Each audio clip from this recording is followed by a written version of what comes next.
Welcome to Commercial Real Estate Now. I'm your host, Carly Iacono. Today, we're diving into one of the most powerful yet also misunderstood tools in real estate investing, the 1031 exchange.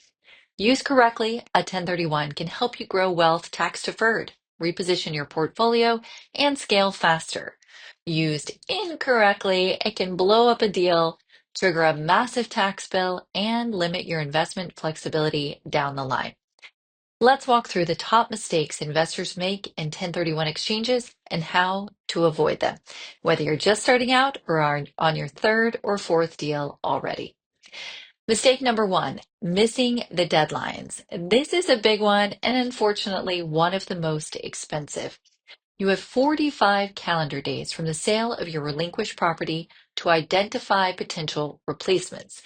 Not business days, not around a month, calendar days. You must also close on one or more of the identified properties within 180 days.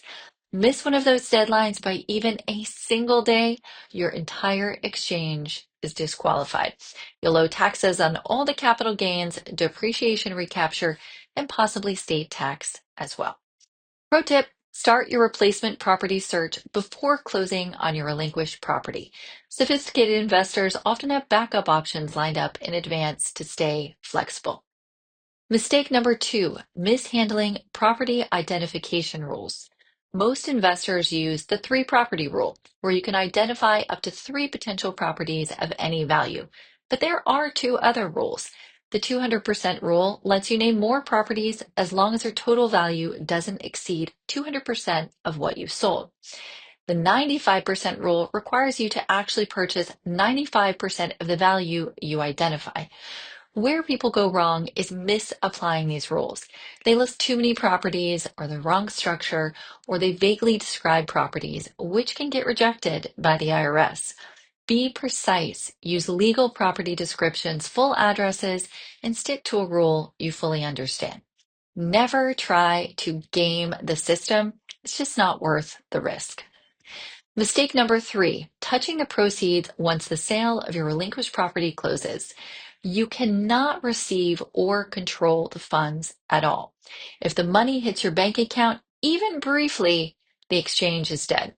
Instead, funds must go through a qualified intermediary or QI, a neutral third party who holds the proceeds and manages the paperwork. Now, not all QIs are created equal. Choose one with a strong compliance track record, clear insurance policies, and fiduciary safeguards. Vet them like you would a lender or legal counsel. Mistake number four, reinvesting too little to fully defer your taxes. You must first purchase a property or properties of equal or greater value than what you sold, and then second, reinvest all of your net equity. If you fail to do either, the IRS treats the shortfall as boot, which is taxable. That includes pulling out cash, reducing leverage too much, or trading into a smaller property without careful structuring. Understand your replacement property's price and loan needs early. Boot isn't always bad, but it should be intentional and planned for with your CPA. Mistake number five, mismatched ownership. The same taxpayer that sells a relinquished property must be the one that buys the replacement. If you sell as a partnership, you must buy as that same entity unless you've done a proper drop and swap structure, which itself can be a little risky and time sensitive. If you're restructuring ownership, splitting partnership, gifting shares, or adding family members, do it well in advance and with clear legal guidance. Don't attempt creative solutions last minute. Mistake number six, overpaying just to defer taxes. This one is especially painful. Buying a poor quality asset just to meet the 45-day or 100-day deadline is not a good idea. Yes, you've deferred taxes, but now you're locked into a bad deal. Maybe low returns, poor location, or high vacancy risk. A 1031 exchange should serve your investment strategy, not just your tax goals.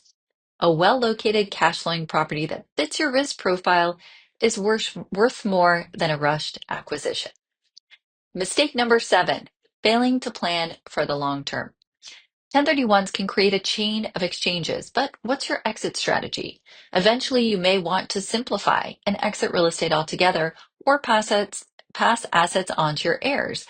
But if you haven't thought through the entity structure, estate tax exposure, or depreciation recapture, you could trap yourself in an inflexible portfolio.